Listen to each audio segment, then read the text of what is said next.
ਤੁਹਾਨੂੰ ਇੱਥੇ ਆਉਣ ਤੇ PCC ਵੱਲੋਂ ਨਿੱਘਾ ਸਵਾਗਤ।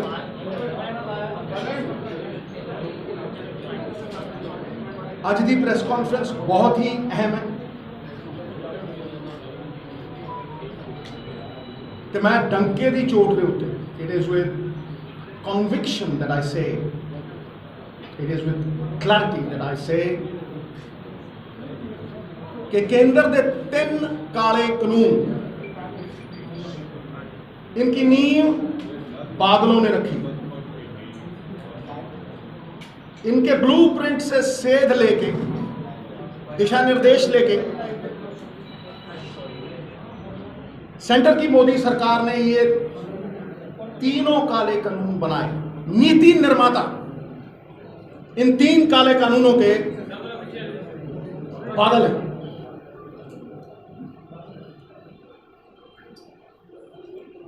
आज सच सारे के सामने रखूं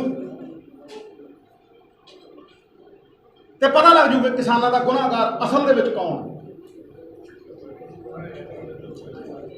ये भी पता लग जू कि पर्दे के पिछे गेम की चलती सी अज पर्दा फाश हो गया।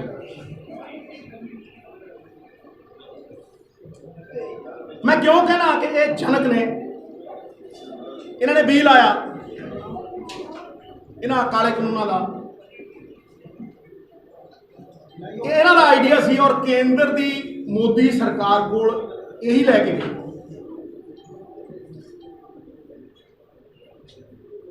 पहला इन्होंने पंजाब च लागू किया गया,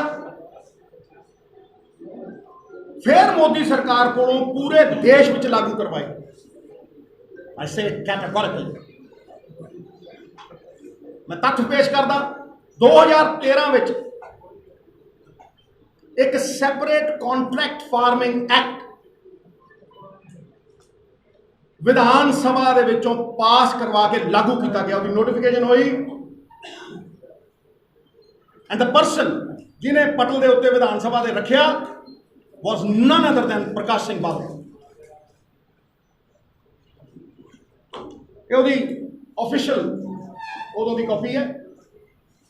ये कहूँ तो मैं पढ़ देना।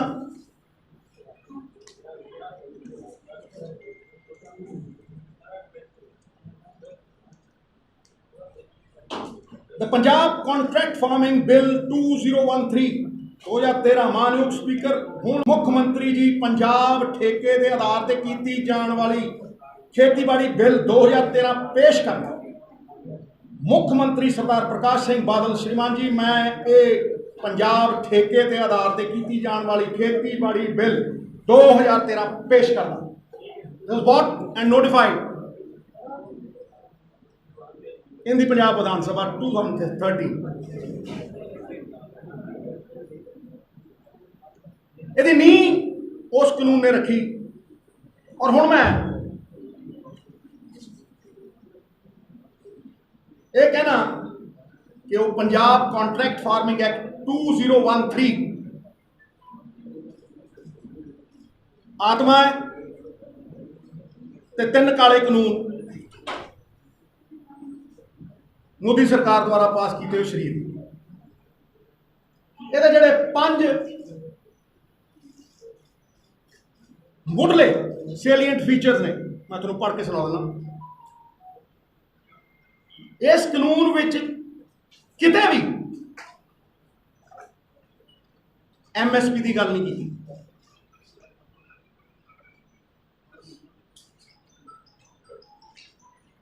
कि कॉरपोरेट किसान की फसल MSP तो घट खरीद नहीं सकता।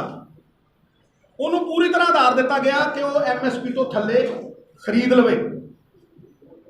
मार्केट तो घट खरीदण का लाइसेंस एक तरह का। ये नाल तुसीं सब तो वड्डी गल देखो जिथों इन्हां दी इंटेंट इन्हां दी नीयत और मंशा साफ हुंदी है वो ये है कि 108 फसलों का शेड्यूल लाया गया नाल। 108 फसलों का जिहड़े MSP दी गल्लां करदे ना अज 108 फसलों का शेड्यूल नाल लाया गया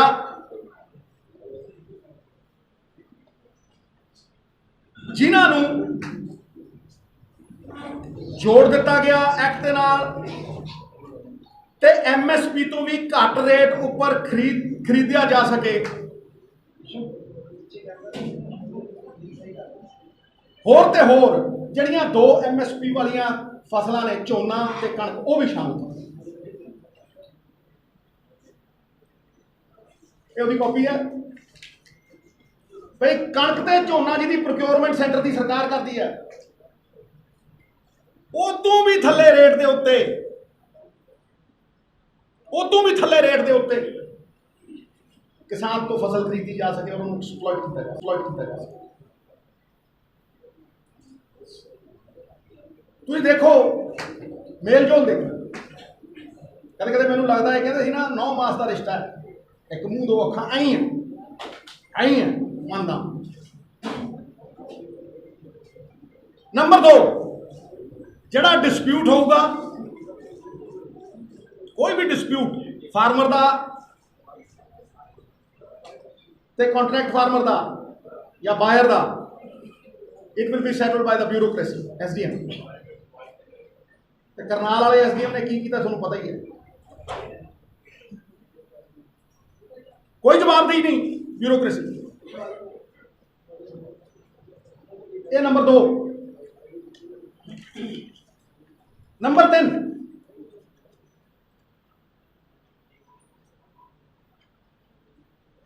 किसान कोलों कोर्ट जाने का हक खो लिया गया। You have no right to go to the courts in case of a dispute.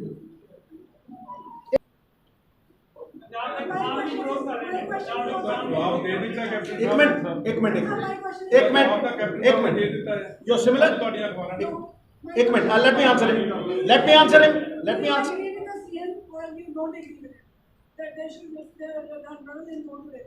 can't comment on it brother sister। Sidhu साहब एक सवाल है 2013 ਦੇ ਵਿੱਚ ਕਾਨੂੰਨ ਆਉਂਦੇ ਆ ਉਸ ਸਮੇਂ ਤੁਸੀਂ BJP ਦਾ ਪਾਰਟ ਸੀ। पहला सवाल मेरा यह है कि उस समय तुसी क्यों नहीं विरोध किया। दूजा यह है कि जे एक विधानसभा कानून बना सकती है तो दूजी रद्द भी कर सकती है।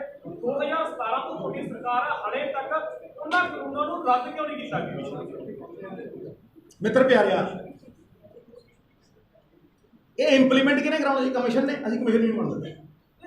एक मिनट रद्द कीते ना विधान सभा दे विच, मैं ते आप कह रहा, तू देख मैनूं हर थां ते कह रहा, हरेक जगह ते कह रहा, असीं करन ही नहीं दिता। Next question. सिद्धू साहब कल कैप्टन साहब का एक पशु स्टेटमेंट आया था जिसमें उन्होंने कहा था कुछ सही कहा। हजूर किसने वॉकआउट किया था 2013 में? ये कानून लागू क्यों नहीं हुए? फिर सबने वॉकआउट किया विधानसभा में से, सबने उठाई, तभी तो लागू नहीं हुए।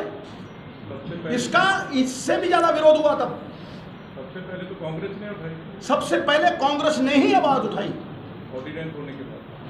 नहीं मैं पार्लियामेंट के बाहर आवाज उठाई, पार्लियामेंट के अंदर आवाज उठाई, जंतर मंतर पे उठाई, राहुल जी ने सबसे ज्यादा उठाई पूरे देश, हर जगह पे, पूरे देश में मौका में रैली की, हर जगह पे। हाँ जी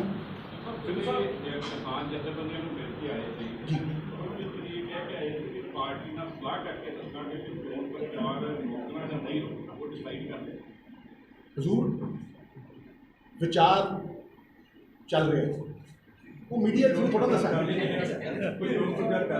साडा कोई चोन प्रचार है तो दसो। साडा विचार चल रहा मित्र प्यारे, और वो असीं कदे मीडिया के थ्रू नहीं दसदे, पार्टी लीडरशिप डिसाइड करेगी। Party leadership. हाँ जी एक मिनट यार इधर क्या कांग्रेस अपने मनपसंद तरीके से करेगी तो क्या? इस इशू के ऊपर काम भेज जा रहा है। किसान आंदोलन से कृषि कानून से जुड़े हुए ਇਹਨਾਂ ਇਹ ਜਿਹੜੀ ਅੱਜ ਦੀ ਪ੍ਰੈਸ ਕਾਨਫਰੰਸ ਹੈ ਇਹਦੇ ਉੱਤੇ ਆਪਾਂ ਗੱਲ ਕਰਦੇ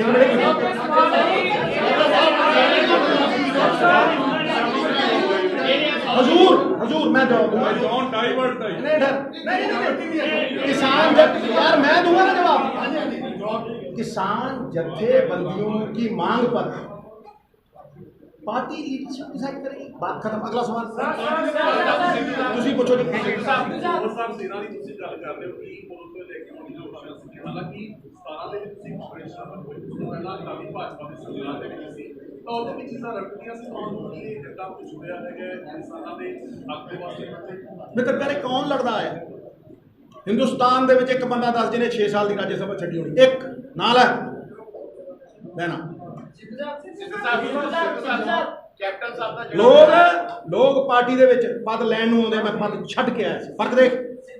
ਸਿੱਧੂ ਸਾਹਿਬ, ਕੈਪਟਨ ਸਾਹਿਬ ਦਾ ਜਿਹੜਾ ਬਿਆਨ ਆਇਆ ਧਰਨਿਆਂ ਨੂੰ ਲੈ ਕੇ, ਕੈਪਟਨ ਸਾਹਿਬ ਦਾ ਜਿਹੜਾ ਬਿਆਨ ਆਇਆ ਧਰਨਿਆਂ ਨੂੰ ਲੈ ਕੇ, ਉਸ ਨੂੰ ਲੈ ਕੇ ਅੱਜ ਪੰਚਕੂਲਾ ਦੇ ਵਿੱਚ ਪੰਜਾਬ ਕਾਂਗਰਸ ਦੇ ਰਾਹੁਲ ਗਾਂਧੀ ਤੇ ਕੈਪਟਨ ਅਮਰਿੰਦਰ ਸਿੰਘ ਦੇ ਪੁਤਲੇ ਤੱਕ ਸਾੜੇ ਗਏ ਨੇ। ਉਹ ਕਹਿ ਰਹੇ ਨੇ ਇਹ ਸਿੱਧੇ ਤੌਰ ਤੇ ਹਰਿਆਣੇ ਦਾ ਮਾਹੌਲ ਖਰਾਬ ਕਰਨ ਦੀ ਇਹਨਾਂ ਦੀ ਕੋਸ਼ਿਸ਼ ਹੈ। ਹੁਣੇ ਕਿਸਾਨਾਂ ਨੂੰ 1.25 ਸਾਲ 1.5 ਸਾਲ ਦੀ ਮੁਹਲਤ ਲੈ ਕੇ ਆਇਆ, ਕਿਸਾਨਾਂ ਨੂੰ ਮੂਰਖ ਬਣਾਉਣ ਦੀ। ਵੋਟਾਂ ਬਟੋਰ ਕੇ ਬੈਕ ਟੂ ਮੋਦੀ, ਇਨਡਾਇਰੈਕਟ ਪੂਰੇ ਦੇਸ਼ 'ਚ ਕਾਨੂੰਨ ਲਾਗੂ ਕਰਾਣੇ ਮੋਦੀ ਨਾਲ। 900 ਚੂਹੇ ਖਾ ਕੇ ਬਿੱਲੀ ਚੱਲੀ ਹੱਜ ਨੂੰ ਤੇ ਸੁਖਬੀਰ ਬਾਦਲ ਚੱਲਿਆ ਦਿੱਲੀ ਨੂੰ, ਬੰਦ ਪਾਰਲੀਮੈਂਟ 'ਚ।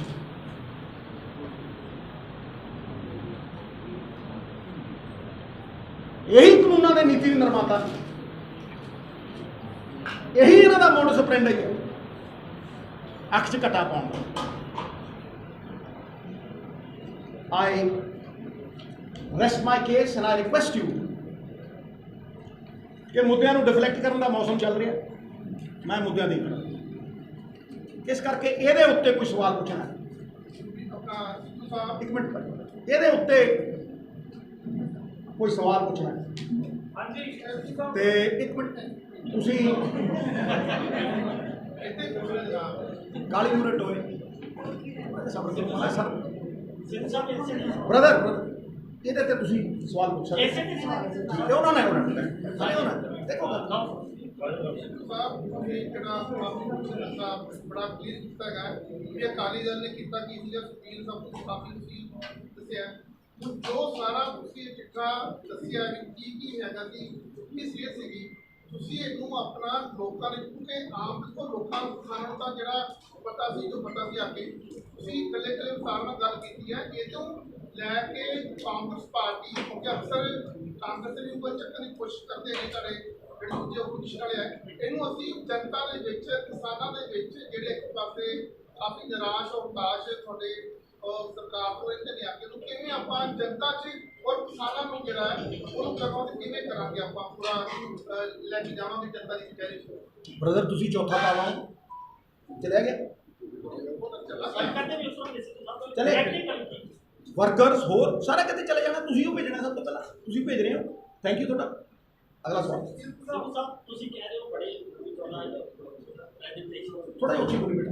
ਬੜੀ ਲੰਬੀ ਪ੍ਰੈਜੈਂਟੇਸ਼ਨ 17 ਤਰੀਕ ਨੂੰ ਦਿੱਲੀ ਦੇ ਵਿੱਚ ਪ੍ਰੋਗਰਾਮ ਬਣਾਇਆ ਜਾ ਰਿਹਾ, ਕੀਤਾ ਜਾ ਰਿਹਾ। ਦਿੱਲੀ ਦੇ ਵਿੱਚ ਕਹਿ ਰਹੇ ਨੇ ਕਿ ਬੜੇ ਕੰਮ ਬਣਾਉਣ ਦੇ ਸਾਲ ਹੋ ਗਏ ਨੇ, ਲੇਕਿਨ 17 ਤਰੀਕ